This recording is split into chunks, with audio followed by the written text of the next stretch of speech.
હળવદ તાલુકાના સુંદરગઢ ગામે ડીઝલ લેવા માટે ખેડૂતોની લાંબી લાઈનો જોવા મળી છે। ત્યારે નોટબંધીની યાદો તાજા થઈ હોય તેવી લાઈનો હાલ જોવા મળી છે। ત્યારે ખેડૂતને કપાસ, મગફળી સહિતના પાકની વાવણી કરવા માટે ડીઝલની જરૂરિયાત હોતી હોય છે। ત્યારે ડીઝલ વગર વાવણી થઈ શકે નહીં અને પાક ઉગે નહીં તો માલ બજારમાં પહોંચે કેમ?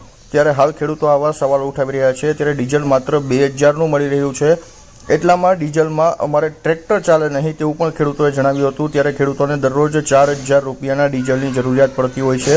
ત્યારે 200થી વધુ ખેડૂતો આસપાસના ગામેથી ડીઝલ લેવા માટે પહોંચ્યા હતા, જેના કારણે જ્યાં પેટ્રોલ પંપ છે ત્યાં હાલ જે ખેડૂતો છે તેમની લાંબી કતારો જોવા મળી રહી છે। ત્યારે ક્યાંક ને ક્યાંક જે ડીઝલ ન મળવાથી ખેડૂતો હાલ પરેશાન બની ચૂક્યા છે અને તેમને પાક વાવવા માટે અને પાકની જે માવજત કરવા માટે ટ્રેક્ટર ચલાવવું પડતું હોય છે, તે ટ્રેક્ટર ચલાવી શકતા નથી અને જેના કારણે ક્યાંક ને ક્યાંક હાલ ખેડૂતોની મુશ્કેલીમાં વધારો થયો છે।